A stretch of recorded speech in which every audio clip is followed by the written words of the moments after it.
chevaliers de la film et de l'audiovisuel, je les souhaite la bienvenue en ce lieu et vous remercie de vous être déplacés malgré vos multiples occupations pour assister à notre conférence de presse du jour. Il y a exactement 21 jours, nous avions fait une déclaration solennelle dans laquelle nous avions décidé d'unir nos forces et de mener des actions communes en vue d'atteindre les objectifs ci-après. 1. Lutter pour la résolution de la crise de légitimité née des élections chaotiques du 28 novembre 2011, contrer tout changement ou révision de la Constitution avant les élections de 2016. 3. Obtenir la convocation d'un dialogue inclusif conformément à l'accord cadre d'Addis Abeba, ainsi que la résolution 2098 du Conseil de sécurité des Nations Unies, restructurer la CENI et arrêter par consensus un calendrier électoral, obtenir le départ de M. Joseph Kabila. 6. Arracher la libération sans condition de tous les détenus politiques et d'opinion. Parmi les actions que nous devrions mener, il y avait notamment la saisine de la justice contre M. Malumalu pour atteinte aux droits garantis aux particuliers, violation de la Constitution et des lois de la République. 2. Le retrait des délégués des forces politiques et sociales de l'opposition siégeant à la CENI. 3. La tenue de meetings populaires, l'organisation de marches pacifiques et d'autres actions jugées salutaires pour mobiliser notre peuple, conformément à l'article 64 de la Constitution. Aujourd'hui, nous venons rendre compte à l'opinion nationale et internationale des entreprises déjà réalisées et des perspectives d'action en cours. 1. De la saisine de la justice contre M. Malumalu. Comme vous le savez, le 26 juin 2014, nous avions effectivement déposé plainte contre M. Malumalu au parquet général de la République. À ce jour, 2 d'entre nous ont été subséquemment invités à procéder à la confirmation des charges conformément à la procédure judiciaire. Dès lors, il est inapproprié de commenter une affaire en cours d'instruction. Néanmoins, nous suivons de très près l'évolution de ces dossiers et ne manquerons pas, si les circonstances le réclament, de vous faire part de son évolution. Du retrait des délégués de l'opposition siégeant à la CENI, nous informons l'opinion que par une lettre adressée ce jour à nos membres ayant des délégués à la CENI, nous leur avons demandé de prendre toutes les dispositions qui s'imposent afin d'obtenir de leurs groupes parlementaires respectifs le retrait des membres de l'opposition qu'ils ont mandatés à la CENI. Il s'agit de l'UDPS et alliés entre guillemets, vous savez pourquoi je mets les guillemets, INC allié, IDEMO et son allié MRC, RCD-KML dans les groupes des libéraux. Aussi, ayant activé les 2 mécanismes ci-dessus tels que repris dans notre déclaration, nous passons maintenant dans la phase de sensibilisation de notre peuple. Ainsi, à dater de ce jour, nous lançons officiellement une demande sous forme de pétition adressée à M. Barack Obama, président des États-Unis, aux membres permanents du Conseil de sécurité et au secrétaire général des Nations Unies pour solliciter des mesures d'isolement à l'endroit de M. Joseph Kabila et sa mise en accusation devant la Cour pénale internationale, la CPI. Le début officiel de l'opération de ces signatures se fera juste après cette conférence de presse. Les forces politiques et sociales saisissent par ailleurs l'opportunité de cette conférence de presse pour 1. Noter qu'elles ont bien reçu la recommandation contenue dans la déclaration de la CENCO au 27 juin 2014, adressée aux partis politiques et associations de la société civile, en ce qu'elle raconte nos aspirations. Nous sommes donc prêts à participer à toute initiative dans ce sens pour protéger la nation en danger et à l'instar de la marche des chrétiens du 16 février 1992.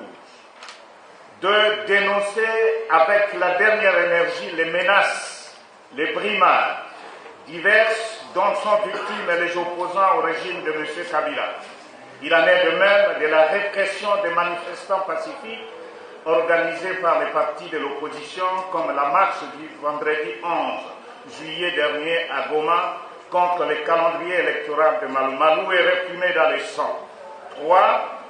Réclamer, avant qu'il ne soit trop tard, la tenue d'un dialogue inclusif, conformément à l'accord cadre d'Addis Abeba et la résolution 2098 du Conseil de sécurité des Nations Unies, pour mettre fin à la crise de légitimité qui paralyse la RD Congo. 4. Exiger une fois de plus la libération sans condition de tous les détenus politiques et d'opinion. C'est le cas de Diomi Ndongala, honorable Diomi Ndongala, du pasteur Fernando Coutinho et de M. Kabachi. 5. Informer l'opinion tant nationale qu'internationale que la traque des opposants, des activistes des droits de l'homme et des journalistes, soigneusement orchestrée par les officines du pouvoir, racontera un mur en béton du fait de la détermination des forces politiques et sociales, ainsi que du peuple congolais tout entier à asseoir la démocratie dans notre pays. Avant de terminer mon mot, je voudrais vous donner la lecture, le contenu du texte de la pétition que nous allons immédiatement signer. Barack Obama, président des États-Unis d'Amérique, aux membres permanents du Conseil de sécurité des Nations Unies, à M. Ban Ki-moon, secrétaire général des Nations Unies, pour solliciter des mesures d'isolement à l'encontre de M. Joseph Kabila, ainsi que sa mise en accusation devant la Cour pénale internationale de ce pays. À l'initiative des forces politiques et sociales, signataires de la déclaration de Fatima le 25 juin 2014 à Kinshasa, RD Congo, nous, peuple congolais, vivant tant en RD Congo qu'à l'étranger, considérant que M. Joseph Kabila, 1. a opéré un hold-up électoral sur l'élection présidentielle du 28 novembre 2011, gagné haut la main par M. Etienne Tshisekedi Wamulumba, et a recouru à la violence en massacrant les populations civiles à l'occasion de ces scrutins, se rendant ainsi coupable de crimes contre l'humanité. 2. Et auteur de violations massives des droits de l'homme, et notamment le massacre des fidèles de Bundudia Congo, l'assassinat des victimes des activistes des droits de l'homme, M. Floribert Chebeya et Fidel Bazana, les exécutions extrajudiciaires à Kinshasa de jeunes désœuvrés appelés Kuluna, la disparition des officiers militaires originaires de l'Équateur enlevés au camp Tchachi, l'assassinat de Armand Tungulu, des journalistes Bapoua, Mwamba, Serge Maeshe, Franck Nguike et son épouse, la répression des manifestations pacifiques, la détention arbitraire. 3. Continue de confisquer les médias publics, mettant ainsi à mal la démocratie dans notre pays, de maintenir arbitrairement en prison des opposants politiques, de les persécuter ainsi que les personnes qui sont proches de leur terre. Cas de l'honorable Diomi Ndongala, du président fédéral de l'UDPS du Kasaï occidental, M. Bruno Kabango Chichubu, du pasteur Fernando Coutinho et tant d'autres. 4. Après s'être permis de séquestrer en 2006 les chefs de mission diplomatique accrédités en République démocratique du Congo dans la résidence de l'ancien vice-président de la République, M. Jean-Pierre Bemba, vient encore une fois d'outrager la communauté internationale en proférant des menaces à son encontre, notamment à l'endroit de M. Rustengol, représentant spécial des États-Unis, et Martin Kobler, représentant spécial du secrétaire général des Nations Unies et autres. 5. Refuse de s'impliquer dans l'accord cadre d'Addis Abeba dont il est pourtant signataire, ainsi que dans la résolution 2098 du Conseil de sécurité des Nations Unies qui prône d'un dialogue, de la tenue d'un dialogue pour mettre fin à la crise de légitimité qui paralyse notre pays. 6. Est responsable de la faillite totale de la République démocratique du Congo, notamment par la corruption généralisée et le pillage des ressources naturelles de la RD Congo, confère rapport spécial du secrétaire général des Nations Unies sur la République démocratique du Congo et la région des Grands Lacs du 27 février 2013. Entendu que, pour des violences électorales, les anciennes autorités ivoiriennes croupissent dans les geôles de la CPI à La Haye, tandis que les dirigeants kenyans actuels sont poursuivis par cette même cour. Le président Omar El-Béchir du Soudan est poursuivi par la Cour pénale internationale pour crimes contre l'humanité, non-respect de règles de la démocratie et violation des droits de l'homme, et n'a pas été autorisé, monsieur Robert Mugabe du Zimbabwe, à prendre part au sommet d'Europe, Afrique et Amérique-Afrique. Le recours à l'armée et à la police pour massacrer les populations civiles est un acte de terrorisme, un crime. De ce qui précède, M. Joseph Kabila n'ayant aucune légitimité, ne pouvant plus parler au nom du peuple congolais ou le représenter, sollicitons 1. Du président des États-Unis, M. Barack Obama, que M. Kabila ne soit pas invité au sommet Amérique-Afrique, et dans l'hypothèse où cela ne serait pas protocolairement possible, lui signifier son illégitimité et sa conséquence. 2. Des membres permanents du Conseil de sécurité et du secrétaire général des Nations Unies, Ban Ki-moon, que M. Kabila, Joseph, soit déféré devant la Cour pénale internationale pour, entre autres, violences commises lors des scrutins de 2006-2011, les massacres de fidèles de Djibouti du Congo, l'assassinat des activistes des droits de l'homme, M. Floribert Chebeya et Fidel Bazana, les exécutions extrajudiciaires à Kinshasa de jeunes désœuvrés appelés Kuluna, la disparition des officiers originaires de l'Équateur enlevés au camp Tchachi, l'assassinat de Ama Tunguru, des journalistes Bapoua, Mwamba, Serge Maeshe, Franck Dike et son épouse, la répression des manifestations publiques et la détention arbitraire. Voilà, nous allons vous inviter. Pour terminer, après sacrifiant donner un sens à l'œuvre des consolidations de la dictature, salut.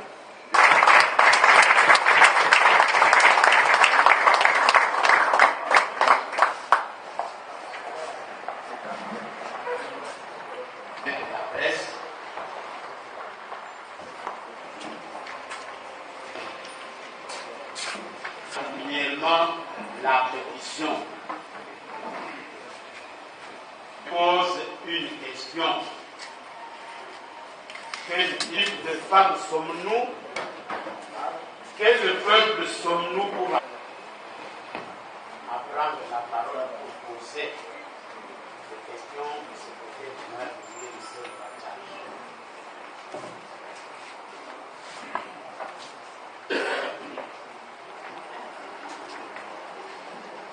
J'espère que la presse n'a pas décroché.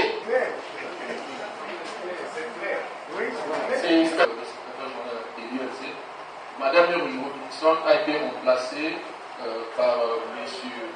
Saïd Jeans comme l'envoyé spécial de l'eau dans la région des Grands Lacs.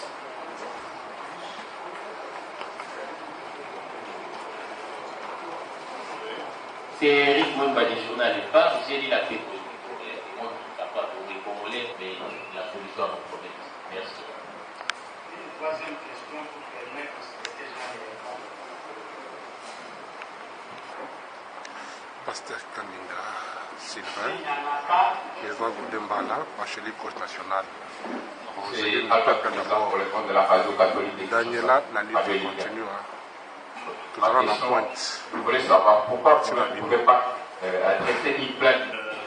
Ce n'est pas tellement un événement pour nous, parce que nous considérons que le travail réalisé par Mme Robinson, il faut lui rendre hommage.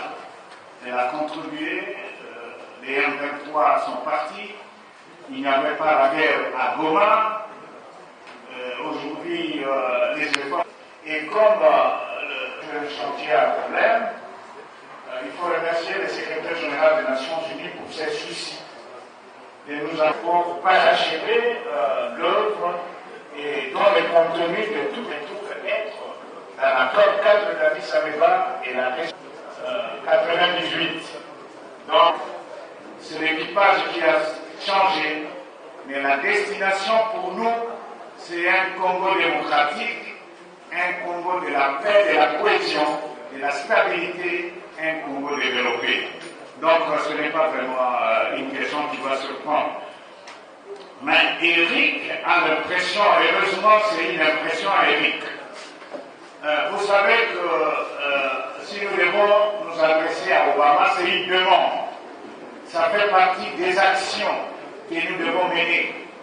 Et vous devez savoir que être chef en Afrique et dans le tiers-monde, ça dépend aussi de l'Occident. Mais c'est parce que l'Occident qui les ont mis là-bas. Et nous avons estimé que pour le même cause, pour le même problème, le président El-Béchir aujourd'hui est en quarantaine. Pour le même problème, bien qu'au pouvoir, le président du Kenya, il sait qu'il est justiciable à la Cour pénale internationale, et Mugabe est aujourd'hui isolé. Et pourquoi deux poids, deux mesures?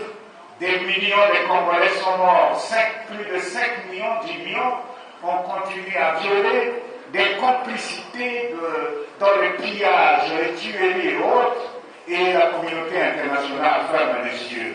Et c'est pourquoi nous avons estimé bon que sur le front extérieur, nous n'avons pas croisé les bras sur le front intérieur. Nous avons dit qu'il y aura des manifestations qui commencent d'un moment à l'autre. L'Église catholique a dit protégeons la nation. Nous n'allons pas récupérer l'action de l'Église catholique, mais ce sont nos prêtres. Quand les prêtres nous invitent pour une action, nous partirons. Mais quand nous les chrétiens nous organisons une action, et vous croyez que nos prêtres vont croiser les bras, ils nous suivront. Donc c'est ce combat-là qui va nous amener à la victoire totale. Mais il ne faut pas oublier les volets extérieurs. Nous voulons mettre à profit toutes les énergies. Je crois que j'ai répondu indirectement à la question du journaliste de la radio Erikia. C'est un problème de front. C'est un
signature de la pétition ici à Fatima